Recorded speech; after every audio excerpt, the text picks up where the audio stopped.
Good morning, students. Today I am going to discuss about the new models of curriculum development. So, in our syllabus that is related to curricular studies C401, in this new models of curriculum development, we are having two models, Nichols and Nichols model 1972 and Willis and Bondi model 1989. So two models. So first we will discuss about Nichols and Nichols model.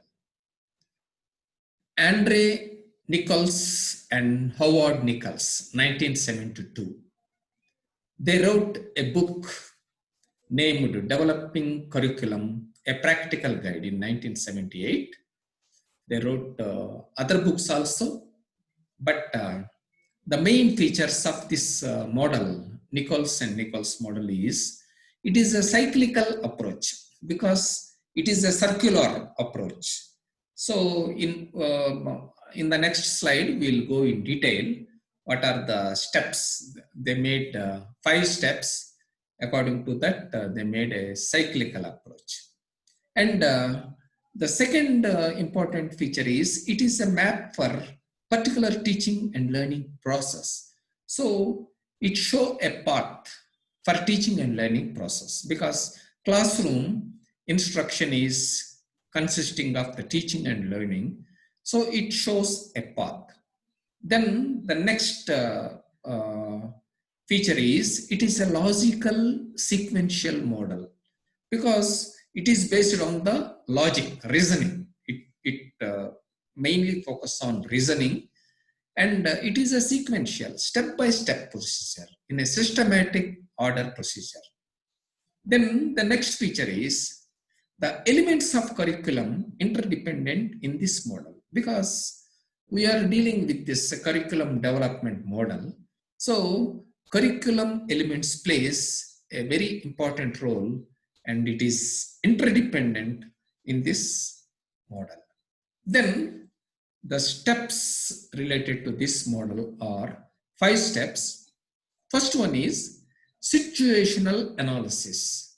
Situation is nothing but classroom is a situation, and in that situation, based on the curriculum, the teacher will deliberate the contents in a stepwise manner, whereas the learning process, that is students, they are going to learn, receive the knowledge expressed by the teacher.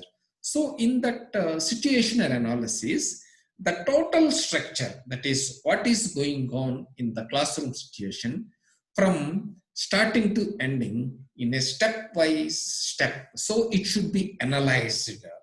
So it should be analyzed. That is, it may be all things in that classroom situation, it should be discussed in the first step.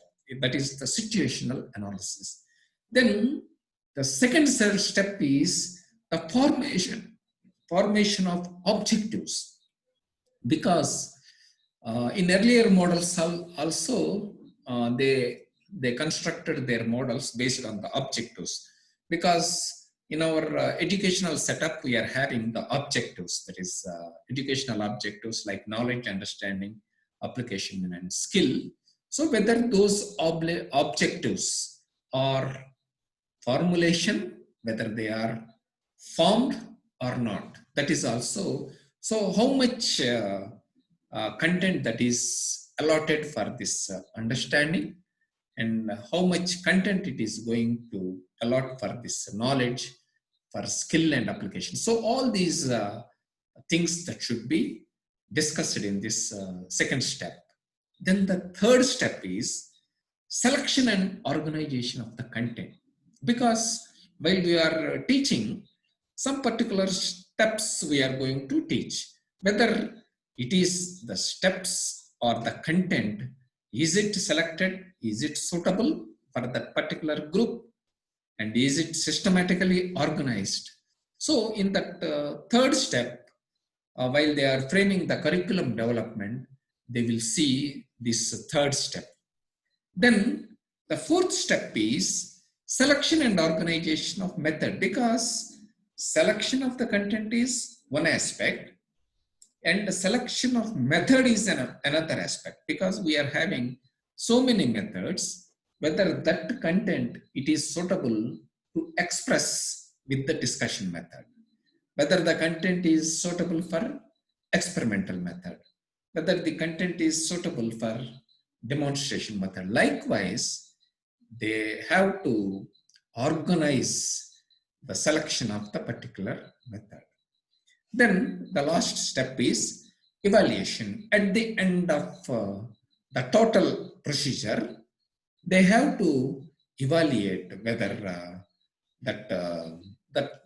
the above four steps, whether the content, the curriculum development is based on the situation analysis, whether they are formed the objectives, the selection and the organization of the content, and also the organization of method. All these things, finally, that they have to evaluate.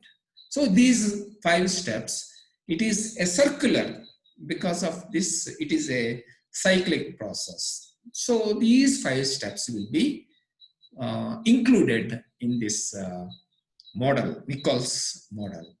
Then the main advantages of this model is it is logical sequential organization, because by reasoning, so reasoning and also the sequence, the step-by-step procedure, the systematic procedure also followed in this method. So it is one advantage. And the situational analysis is the first step, because the classroom situation, we are going to analyze the whole thing, whole process from starting to ending and from step by step wise, so that the total analysis gives a meaningful observation for making this curriculum development. Then it is a flexible model, because it is not a difficult model, it is flexible for student as well as teacher. And some disadvantages are also there for this model, that is for situational analysis is a long process. By analyzing the total classroom situation is a long process, so it is highly time consuming, and it is difficult to maintain logical sequence. So what step it should be come first, what are the next steps, so it is difficult to maintain the order in a logical analysis. This is the advantages of this Nichols model. Okay, we'll go for the next model, that is Willis and Bondi model. So the full names are John Willis and Joseph Bondi, 1989 model. So both the authors, they clubbed together and they wrote 9 books on curriculum supervision and administration. So they are having a good knowledge related to this curriculum development. Mainly, this model, Willis and Bondi model, they focused their attention on the main aspects of domains. So in teaching, we are having 5 main domains. Their attention is based on the 5 domains. So that is the philosophy and goal development. So philosophy of student and teacher, and the goal, that is that successful completion of that curriculum transaction, that is philosophy. Then second aspect is instructional system. It is belong to the teacher. So how that instruction it is there, what methods the teacher is adopted to express the particular content. Then the third one is material development. So material development is one of the important thing. So teachers have to prepare the material and for the for giving the material to the students. So material development is also an important thing, particularly for the distance education courses. The material is one of the material development is the important task. It is also belong to the educationists. Then management of instructions. Next domain is how the teacher is organizing the instruction, managing the instruction. That is also one domain. Then the last one is teacher training, because right now, MEd, B.Ed, these are all the teacher training institutions. Earlier, we are having very less institutions. Nowadays in India, we are having abundant number of these teacher training institutions. So, and this teacher training also provides the various steps in teaching, various methods of teaching to make and to present the content or material for the instruction of the curriculum to deliberate in the classroom situation. So these 5 domains are the main important. So this model consisting of the preliminary model and the 4 steps including in this curriculum planning based on the 5 domains. So the 4 steps are analyze, that is earlier also we are having classroom analyzation, but it is analyzation of all the things and the design of the curriculum. Then implementation, how to implement the curriculum development, and what are the evaluation procedures for this curriculum development. So these are all the 4 steps, important steps in curriculum development. We'll discuss in the next slide, step by step, one by one. So first one is analyze. Scrutiny of pulses and minutes of the current program plan, including determination of future needs and requirement. So while analyzing the curriculum, they have to see the present pulse or the present minuses, that is what are the negative effects and what are the positive effects in the present plan, and whether this curriculum, is it useful for the students and is it in the future needs, for whether it is useful for the future needs and the requirement of the students. That the educationists or the teachers have to analyze. That is the first step in this procedure. Then in second step, the design of the curriculum. So the framing. In the first point, selection of preferred direction for future and preferred methods and solutions. So keeping in the future of the students and future educational objectives, whether the methods are suitable and whether these methods are solution for the student. So likewise, they have to think all these aspects before going to design this curriculum. Then second point is, this involves all the preliminary work that carried out to ensure that curriculum is relevant, appropriate, and workable, because it should be suitable for the students and suitable for the mental capacity or their caliber. That is also the teacher has to look, and whether it is appropriate, is it good, and is it a workable, some practical orientation. So all these things the teachers have to think before framing the design of this curriculum.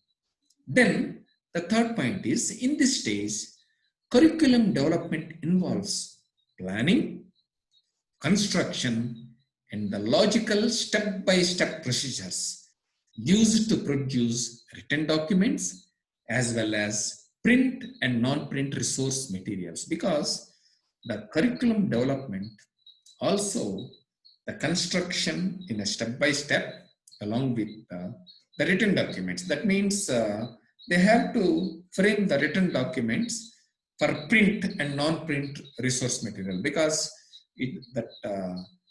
files should be stored for this framing of this design.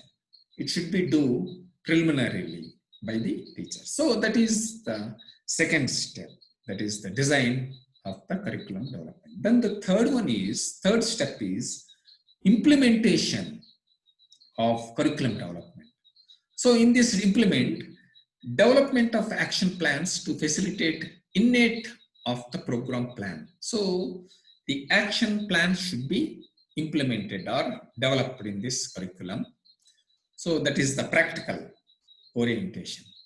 Then the second point is, this is the stage in which all stakeholders become part of the process by making their contribution to operationalize the curriculum as designed and developed. Because this feedback from the stakeholders also one of the main thing, and it should be that the contribution from that stakeholders also useful to make to design and development of this curriculum. So that is also one of the important point in implementation of this curriculum development. Then the next point is, the process is managed by officers of the curriculum development division.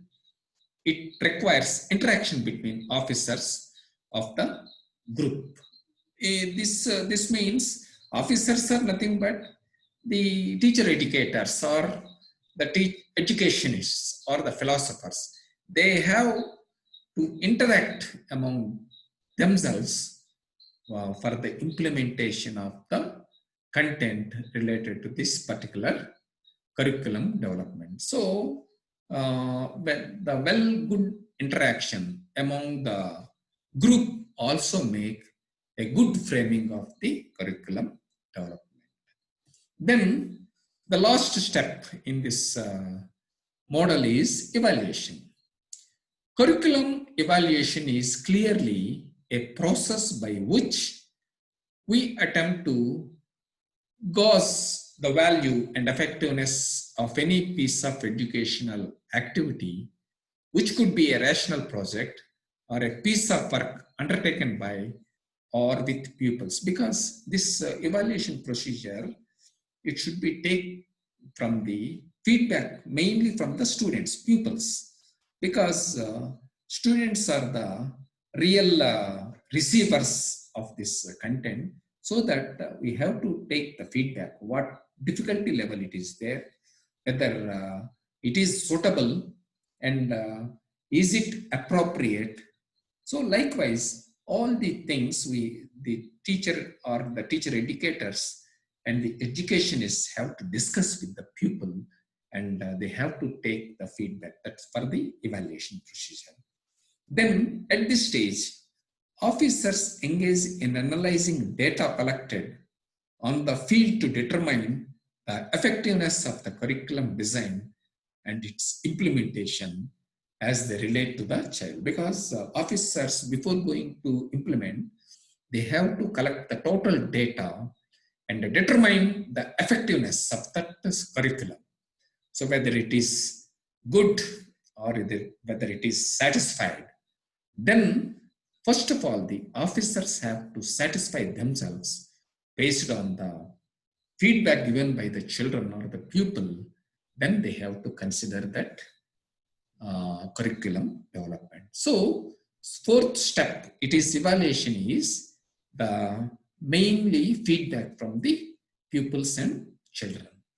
And some advantages are also we are having. The process entails comprehensive study of the data, because in this model, the educationists are analyzing and they are studying the data after taking from the students and the pupils.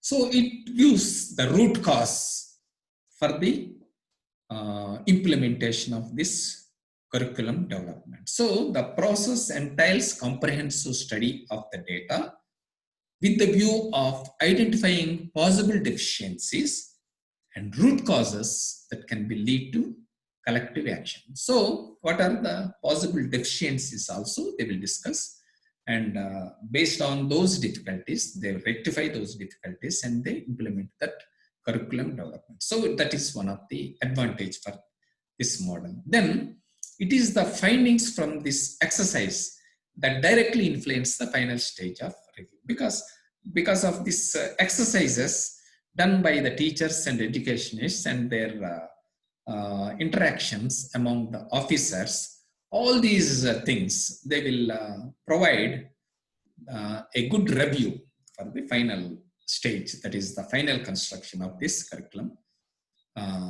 development. Then some small disadvantages are also there for this model also. It is also time consuming because they are collecting the data from students, and what are the difficulties like that. It is time consuming, and framing also, it's a long process because all the steps they are going to involve in this model. So these two models are the latest models.